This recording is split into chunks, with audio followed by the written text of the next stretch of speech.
न माँ के लिए एक कंपनी के ऑफिस में शहर के सबसे बड़े बिजनेसमैन का लड़का शहर की लड़कियां जिस पे मरती थीं, लुक में वह किसी राजकुमार या हीरो से कम नहीं था।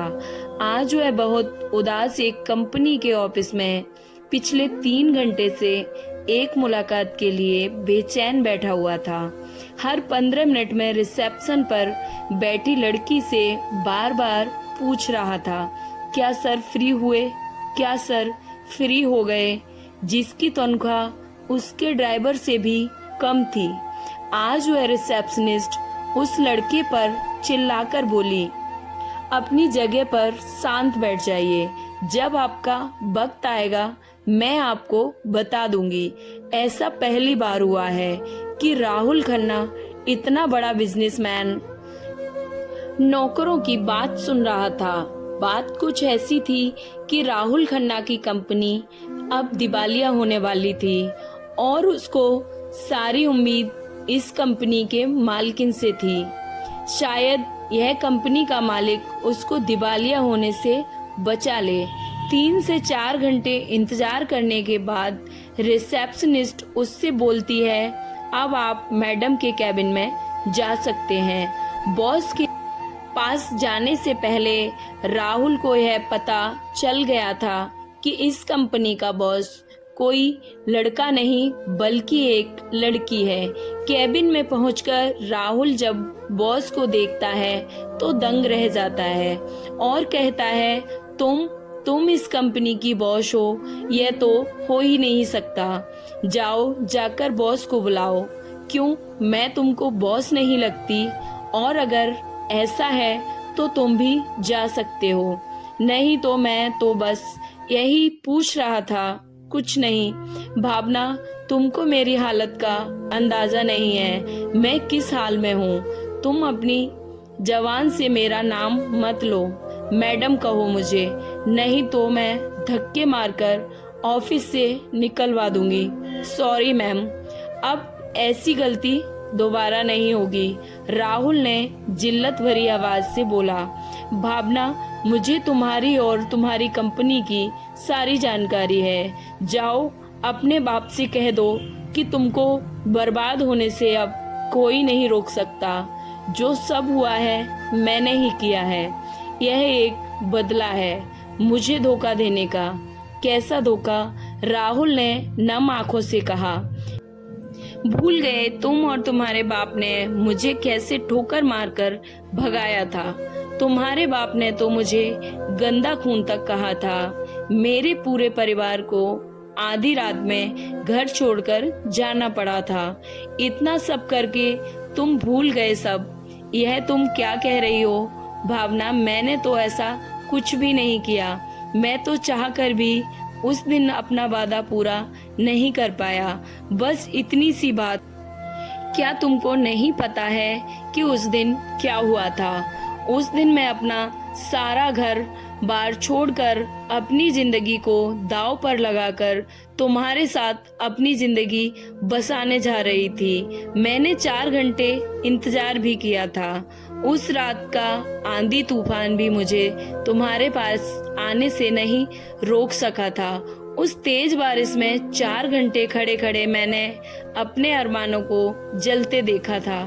तुम्हारे बाप ने धमकी दी थी कि अगर मैं यह शहर छोड़कर नहीं गई तो मेरी छोटी बहन और मुझे कहीं भी मुंह दिखाने के काबिल नहीं छोड़ेंगे। तुम्हारे बाप 20 लोगों के साथ मेरे घर आए थे और मेरा घर जलाकर गए थे और तुमको कुछ भी नहीं पता कैसे मैं आधी रात को अपने परिवार के साथ शहर छोड़कर भागी थी। कैसे मेहनत मजदूरी करके मैंने अपने परिवार को पाला था, छोटी सी बहन को पढ़ाया। तुम्हें कुछ भी मालूम नहीं। तुम्हें कैसे मालूम होगा? तुम तो अपने महल में आराम से सो रहे होगे। तुम तो सबसे रईस बाप की औलाद हो जिसको गंदी लड़की से प्यार हो गया था। यह क्या कह रही हो तुम? तुम्हारे साथ सच में ये सब क्या हुआ है? अगर ये सब सच है तो आज से मैं अपने बाप की शकल तक नहीं देखूंगा। उस रात मेरे साथ क्या हुआ क्या तुमको नहीं पता है।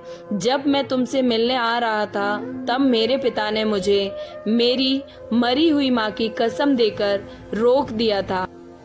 मैं चाहकर भी उस दिन तुमसे मिलने नहीं आ पाया था। तुमको पता है उस दिन के बाद आज तक मैंने अपने पिता से बात तक नहीं की है। तुमको मालूम नहीं है मैंने कितनी कोशिश की है तुमको ढूंढने की।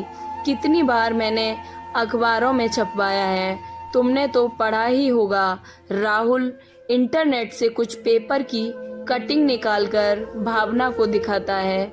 यह सब एक देखकर भावना के तो पैरों तले जमीन ही निकल जाती है, क्योंकि भावना गुस्से में जिस आदमी को अपना सबसे बड़ा दुश्मन समझ रही थी और यह सोचकर उसने पिछले 10 साल गुजारे थे कि राहुल ने उसको धोखा दिया है, आज वह गुस्सा यह सच समझ नहीं पा रही है कि क्या सही है। दोनों एक दूसरे से लिपट कर रोने लगे और दोनों ने अपने अतीत को याद करने लगे। दोनों की आंखों से आंसू रुक नहीं रहे थे। 10 साल पहले भावना राहुल के ऑफिस में काम करने के लिए आई थी। बिजनेस में बहुत होशियार थी। एक सीधी सी लड़की जिसको अपने मालिक के लड़के से प्यार हो जाता है। राहुल भी भावना से बहुत प्यार करता है। दोनों एक दूसरे से शादी करने के लिए राजी हो जाते हैं, पर राहुल के पिता को यह बात जब पता चल जाती है, राहुल और भावना दोनों भागकर शादी करने की तैयारी में हैं। उस रात राहुल के पिता उसको घर पर ही रोक लेते हैं। भावना के घर में आग लगाकर उसको शहर छोड़ने पर मजबूर कर देते हैं। दूसरे शहर में दर बदर की ठोकरें खाकर बड़ी हुई भावना आज एक बड़ी कंपनी की मालिक बन जाती है।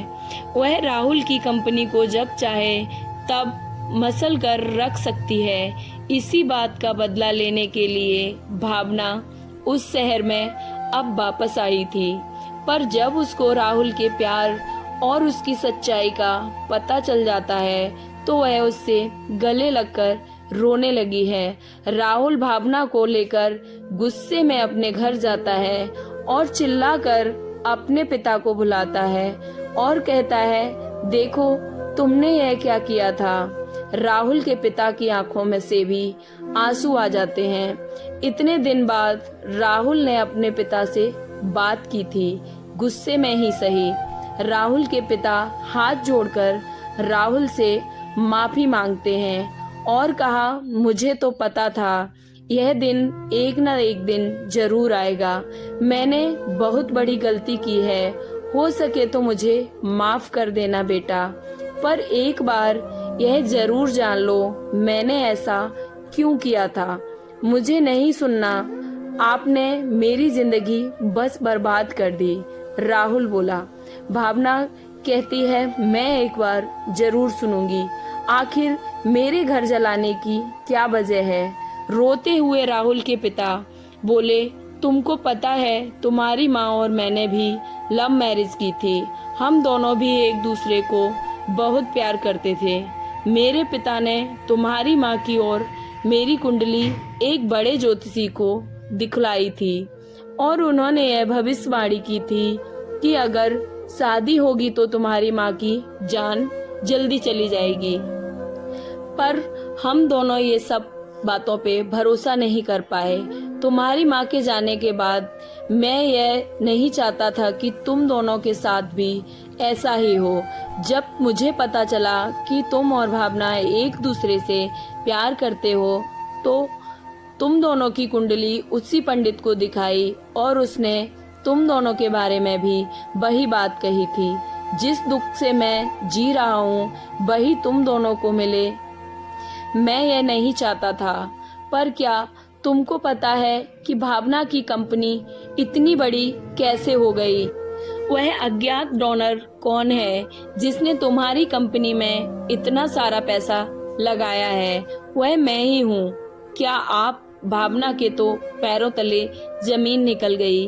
मैं हूँ, अपनी गलती का भुगतान मैंने जैसे किया, जैसे मैं कर सकता था बस मैंने किया।